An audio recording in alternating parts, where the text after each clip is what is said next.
A próxima série do universo de Game of Thrones será O Cavaleiro dos Sete Reinos, que deve lançar lá pela metade de 2025. E um dos elementos mais interessantes dessa história spin-off é que ela é focada em um cavaleiro andante, o Sir Duncan, que não é um membro nobre de nascença e nem é um membro de nenhuma grande casa de Westeros. Ou seja, ele vai ser um personagem para esse universo de Game of Thrones totalmente diferente do que a gente está acostumado. Porém, ainda assim, mesmo que o Sir Duncan seja o foco da história, a Casa Targaryen também segue sendo muito importante para a trama principal. E, na época de O Cavaleiro dos Sete Reinos, a gente pode dizer que a Casa Targaryen está vivendo parte da sua decadência. Isso porque, em House of the Dragon, a gente vê os Targaryen no seu auge, na época com mais dragões e com a maior consolidação do seu reinado. Já em Game of Thrones, nós vemos o período em que os Targaryen caíram e sobraram apenas a Daenerys e o Viserys como príncipes exilados. Mas, em O Cavaleiro dos Sete Reinos, nós vemos uma Westeros que ainda é governada pelos Targaryen, porém num período em que eles são frequentemente contestados por rebeliões e num período em que os dragões foram extintos. Ainda assim, dá pra dizer que a Casa Targaryen do período de Cavaleiro dos Sete Reinos vive um dos momentos mais importantes da dinastia. E é justamente sobre isso que eu vou falar no vídeo de hoje. Eu sou o TH Magaldi e vem comigo.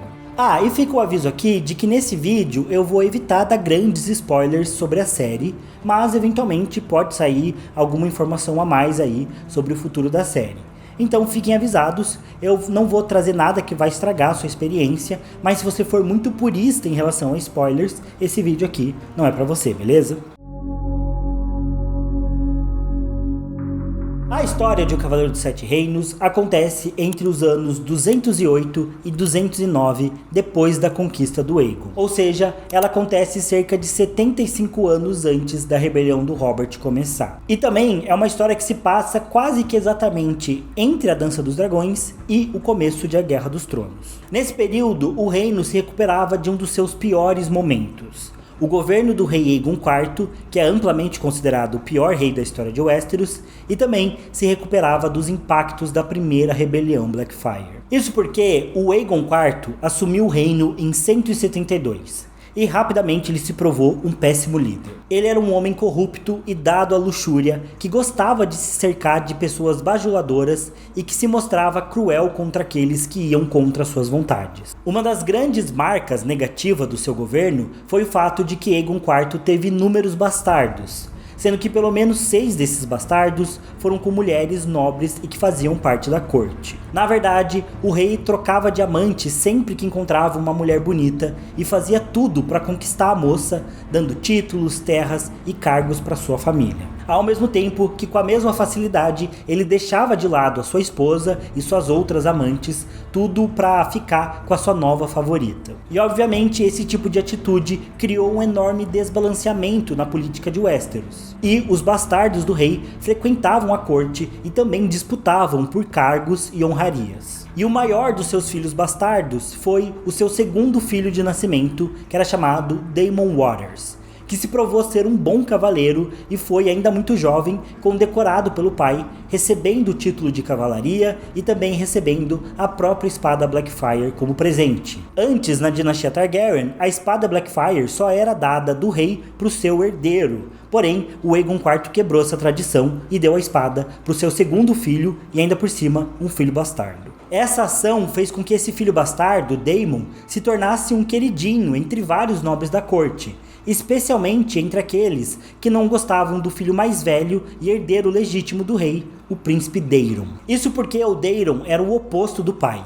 Ele se esforçava para frear os comportamentos lascivos e abusivos do rei e se esforçava para manter o governo do reino fluindo. Como Daeron não concordava com os apoiadores do pai, muitos queriam ver ele fora da corte e preferiam que o Aegon deserdasse o Daeron e nomeasse o Daemon Blackfyre como herdeiro oficial. Porém, isso nunca chegou a acontecer, mesmo que o rei demonstrasse em alguns momentos que tinha vontade de meter o louco e colocar o Daemon Blackfyre na frente do Daeron. Porém, em parte isso nunca aconteceu, porque para fazer isso, o rei Aegon precisaria acusar a sua esposa e irmã, a rainha Neyris, de infidelidade e criar assim uma narrativa de que o Daeron, o filho dela, era bastardo. Porém, o outro irmão do rei, o príncipe Aemon, o Cavaleiro do Dragão, que era líder da Guarda Real e considerado o maior cavaleiro de todos os tempos até aquela época, era um defensor fervoroso da rainha Neyris. Então, em partes, foi o medo que o rei Aegon tinha do Aemon que impediu que ele rejeitasse o próprio filho,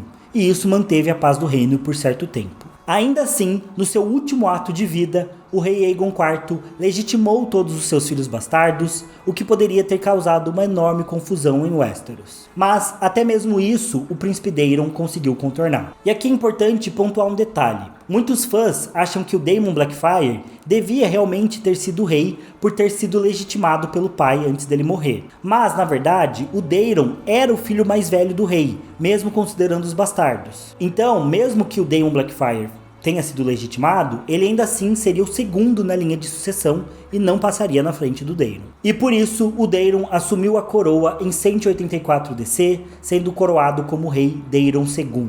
E rapidamente, o rei Daemon agiu para corrigir muitos dos erros do seu pai. Ele substituiu todos os membros do Pequeno Conselho, colocando seus próprios homens, que normalmente eram selecionados por serem conselheiros sábios e capazes. E depois, ele passou quase um ano reparando os danos que o pai tinha deixado na patrulha da cidade de Porto Real, que tinha oficiais tão corruptos quanto o próprio rei Aegon tinha sido. Além disso, o Daemon não poderia desfazer a legitimação que os bastardos do pai tinham recebido.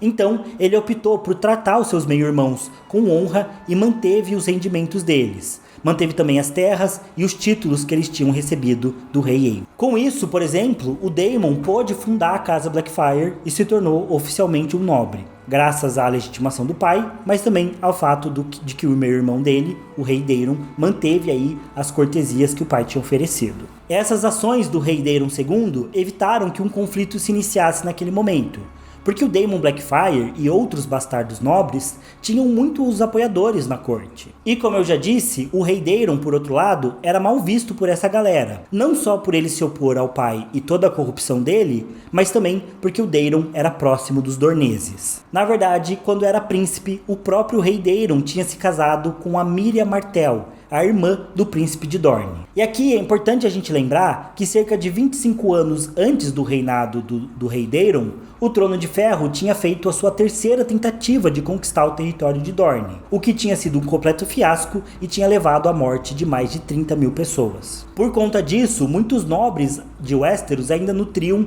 um forte ódio pelos Dorneses. Mas o rei Daemon II não era uma dessas pessoas.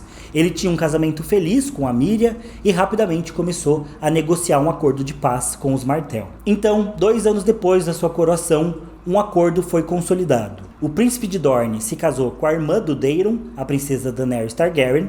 E sim, essa aqui é outra Daenerys da história, obviamente. E com esse casamento, Dorne finalmente se uniu aos Sete Reinos de forma pacífica. Isso foi uma demonstração de como Daemon II era um rei estratégico, conciliador e muito eficiente. Ele conseguiu selar a paz e trazer Dorne para o reino, que é algo que nem o Aegon I, o Conquistador, nem o rei Jaehaerys, o Sábio, conseguiram fazer. Não à toa, ele é considerado um dos 3 melhores reis da história de Westeros, junto com o Aegon I e com o Jaehaerys. Porém, nem tudo são flores. Lembram como em House of the Dragon os Hightower e os Velaryon dominavam a corte, dividindo o poder com os Targaryen? Então, após a Dança dos Dragões, ambas essas casas saíram de cena e perderam poder e influência. Mas, durante o reinado do Daemon II, foi a Casa Martell que assumiu esse lugar na corte, dividindo o poder com os Targaryen. E como eu já disse, isso desagradou muitos lords. E por isso, vários desses lords descontentes e que odiavam os Dorneses ficaram anos tentando convencer o Daemon Blackfyre a se rebelar para depor o rei Daemon. Por uma década nada aconteceu, até que finalmente, no ano de 195 DC, o Daemon Blackfyre iniciou uma rebelião aberta contra o rei, exigindo a coroa para si. Essa foi a primeira rebelião Blackfyre, que durou cerca de 1 ano, com metade das casas do reino apoiando a causa Blackfyre. Por um lado, isso demonstra que de fato os Blackfyre tiveram muito apoio, porém vale ressaltar que das grandes casas de Westeros, os Stark, Tully, Lannister, Tyrell, Baratheon, Martell, Greyjoy e Arryn, ou essas casas se mantiveram neutras, ou elas continuaram apoiando o rei Daemon. Ou seja, sim, os Blackfyre tiveram muito apoio, mas esse apoio veio das casas pequenas. As grandes casas se mantiveram fiéis aí ao Trono de Ferro. Assim, a maior parte das batalhas da primeira rebelião aconteceu ou nas terras da Coroa, ou na Campina, ou nas terras ocidentais. E no final, tudo foi resolvido na Batalha do Campo do Capim Vermelho. Ali, os dois grandes exércitos, lealistas e rebeldes, se encontraram. Na batalha, mais de 10 mil homens morreram, incluindo o próprio Daemon Blackfyre e seus 2 filhos mais velhos. Porém, quando tudo parecia perdido, o Aegor Rivers, que era outro irmão bastardo do Daemon Blackfyre e o seu maior apoiador, conseguiu reagrupar o exército rebelde e conseguiu bater em retirada. Ele e o restante do exército Blackfyre fugiram para Essos, onde formaram a famosa Companhia Dourada. O Aço Amargo tinha levado consigo os 5 filhos mais novos restantes do Daemon Blackfyre, e o seu plano era recuperar as forças para voltar e atacar Westeros mais uma vez. Apesar disso, a vitória foi definitiva para o rei Daemon II, que conseguiu se consolidar como rei e expulsou a ameaça Blackfyre, pelo menos no primeiro momento. E, como podemos ver, a história de O Cavaleiro dos Sete Reinos se passa cerca de 12 anos após o fim da primeira rebelião Blackfyre. E todo esse contexto é importante porque isso tem muito impacto na narrativa do Cavaleiro dos Sete Reinos. Afinal, é um período em que o reino estava se recuperando desse conflito. E como eu disse antes, muitas casas menores de Westeros apoiaram os Blackfyre. E com a derrota, várias dessas casas sofreram consequências pesadas, perdendo terras, títulos, perdendo rendimentos e ainda sendo obrigadas a mandarem reféns para as casas vencedoras. Isso gerou um forte ressentimento entre os lordes derrotados. E, em especial, o reino estava se recuperando economicamente dessa guerra e também se adaptando a essa presença dornesa na corte. E esse detalhe da presença dornesa na corte é um elemento importante, especialmente se você acredita que os Targaryen são todos platinados. Aí você vai se surpreender. Isso porque nessa época a casa Targaryen era formada por Rei Daemon II e sua esposa, a rainha Míriah Martell, e com ela o Daemon teve 4 filhos: Baelor, Aerys, Rhaegal e Maekar. Baelor era o herdeiro, conhecido como Baelor Quebra-Lanças. Era um homem forte, honrado e muito justo. Provavelmente ele foi um dos melhores príncipes Targaryen de todos os tempos. No período da história do Cavaleiro dos Sete Reinos, o Baelor não era só o herdeiro ao Trono de Ferro, como também era a mão do rei do seu pai. E um ponto importante: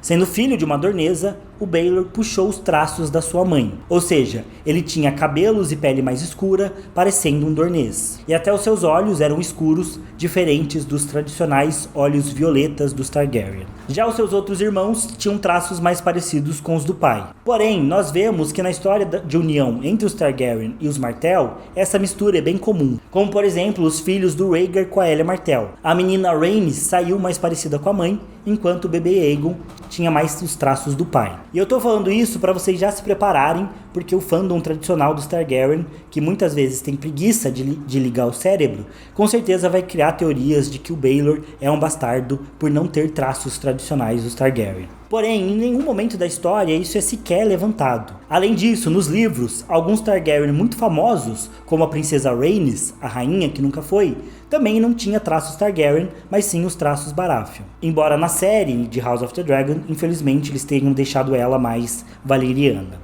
Enfim, dos outros filhos do rei, o Aerys era um homem isolado, pouco sociável e que só se interessava por livros. O terceiro filho, Rhaegal, não tem muito destaque na história e a gente sabe muito pouco sobre ele. E por fim, a gente sabe do quarto filho, o Maekar, que era um grande guerreiro, muito fervoroso e ousado. O Maekar, pra falar a verdade, era quase que o oposto do irmão mais velho, o Baelor. Enquanto o Baelor era muito querido e um cara muito simpático e amado pelo povo comum, o Maekar já era um cara com temperamento mais difícil, com dificuldade em fazer amigos ou aliados. Mas, apesar disso, todos os irmãos se respeitavam entre si e também respeitavam seu pai, o rei Daemon. Na verdade, em especial, o Baelor e o Maekar eram irmãos que tinham essa relação boa com o pai e eram muito fiéis aí ao serviço do reino. Tanto que os dois lutaram juntos na rebelião Blackfyre e foram essenciais para o exército lealista se sair triunfante. Como o Sr. Barristan diz, a bigorna e o martelo.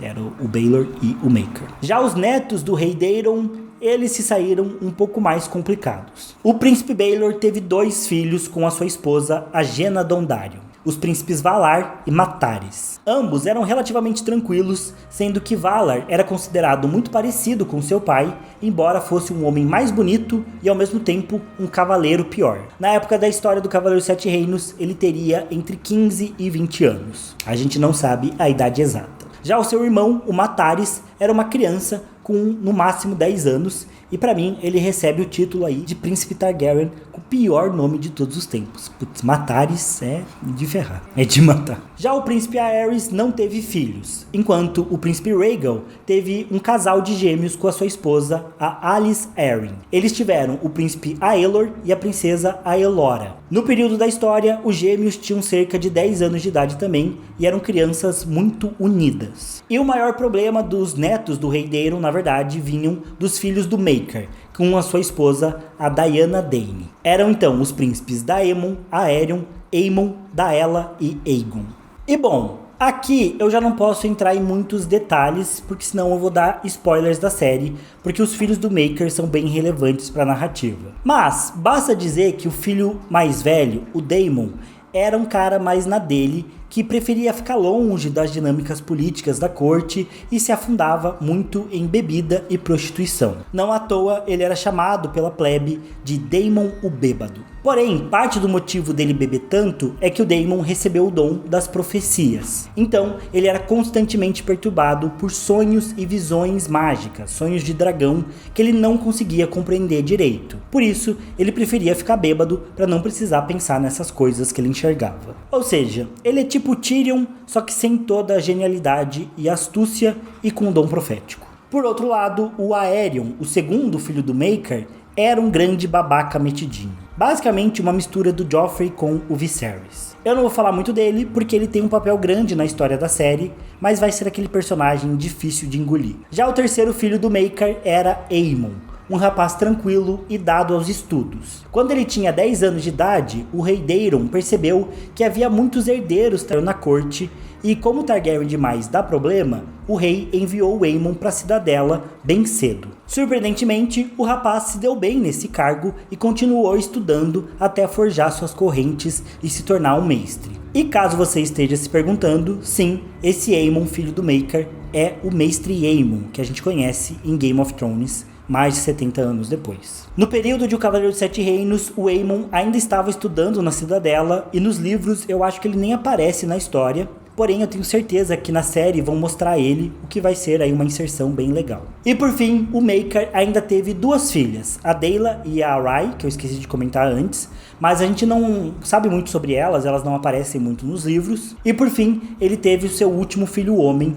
o Aegon, sobre o qual, esse sim eu não posso falar nada, porque ele também é fundamental para a história do Cavaleiro dos Sete Reinos. Mas é basicamente o caçula da família. E por fim, a última figura que é importante de comentar aí desse período da casa Targaryen é o Brynden Rivers, que era também um dos grandes bastardos do rei Aegon IV, mas que nesse caso foi um bastardo que ficou do lado do rei Daemon durante a rebelião Blackfyre. E o Brynden era um cara muito famoso porque ele era albino, e não só isso, ele tinha uma mancha vermelha na cara que lembrava um corvo. E por conta dessa mancha vermelha na cara, as pessoas chamavam ele de Corvo de Sangue. E também o povo comentava que ele mexia com artes místicas e mágicas, e não à toa ele acabou se tornando um mestre dos sussurros para o reinado Targaryen. Aqui eu não me lembro direito, mas talvez ele tenha sido o cara a criar esse cargo do mestre dos sussurros, e se não foi ele o criador, com certeza ele foi o principal mestre dos sussurros de toda a história da dinastia Targaryen. E ele era tão conhecido e tão temido pelas pessoas por conta da capacidade dele de saber de tudo o que acontecia pelo reino e de ter aí esse poder quase místico de saber os segredos e as artimanhas que eram feitas aí na corte e fora dela, que as pessoas diziam que o Lorde Corvo de Sangue tinha 1000 olhos e mais um. E isso é curioso porque durante a rebelião Blackfyre ele lutou contra o Aegon Rivers, que era seu grande rival, e ele perdeu um olho nessa luta. Ainda assim, ele talvez não precisasse desse olho, já que ele continuava tendo 1000 olhos e mais um. Senão seria 1000 olhos e mais 2. Mas enfim, ele também é uma das figuras mais importantes aí do universo das Crônicas de Gelo e Fogo, e ele teve uma participaçãozinha aí em House of the Dragon, mesmo House of the Dragon acontecendo quase 100 anos antes aí da história do Cavaleiro dos Sete Reinos. Mas eu não vou dar mais spoilers, porque quem não pegou não conhece a história, né? Então não quero estragar a sua experiência. Enfim, mas esse é o contexto da casa Targaryen aí durante o Cavaleiro dos Sete Reinos. Como vocês podem ver, apesar da história ser sobre o Ser Duncan e acompanhar realmente os problemas que um cavaleiro andante vai passar ao participar de um torneio ali na história das crônicas, então é uma história bem focada no microscópio assim, de como é viver em Westeros, isso é muito legal. Apesar disso, o contexto em que o Ser Duncan vive tem muitas camadas. Westeros tinha acabado de fazer a união do Trono de Ferro com Dorne, então era esse momento que os Dorneses estavam começando a fazer parte da corte. A rebelião Blackfyre tinha acabado de acontecer, com muitas casas pequenas derrotadas, sentindo um ressentimento por terem sido derrotadas, por terem sido punidas. A corte tinha muitos herdeiros Targaryen, o que sempre causa confusão. E ao mesmo tempo, a gente estava vivendo esse período em que o rei Daemon II estava governando e ele era considerado um ótimo rei. E é justamente nesse momento em que o Lord Ashford resolve fazer um torneio lá no castelo de Valfreixo, justamente para comemorar o aniversário da filha dele, mas também para celebrar, né, esse período de recuperação pós a rebelião Blackfyre. E é desse torneio que o Ser Duncan vai participar e muitas coisas vão acontecer. Mas é isso, eu adoro a história do Cavaleiro dos Sete Reinos, eu acho que é a melhor história para ser adaptada do mundo das Crônicas de Gelo e Fogo após, né, os livros de Game of Thrones. Acho que é uma história melhor para ser adaptada, até mesmo do que House of the Dragon, né, e a história da Dança dos Dragões. O George R. R. Martin parece estar muito animado, ou seja, tudo que ele parece desanimado com House of the Dragon, ele parece animado com Cavaleiro dos Sete Reinos, o que para mim é um bom sinal. E ele também disse que Cavaleiro dos Sete Reinos vai ter um tom muito diferente do que a gente viu em Game of Thrones e em House of the Dragon. Então eu também acho que isso é legal para dar uma refrescada aí no universo da série. Então eu estou animado, deixe nos comentários o que vocês mais querem ver aí da história do Cavaleiro dos Sete Reinos, o que vocês acham mais interessante desse período da história e se vocês querem mais vídeos aí sobre esse assunto. No mais, não se esqueça de deixar o like e se inscrever no canal caso vocês ainda não sejam inscritos, que eu vejo vocês no próximo vídeo. Valeu, falou e até mais.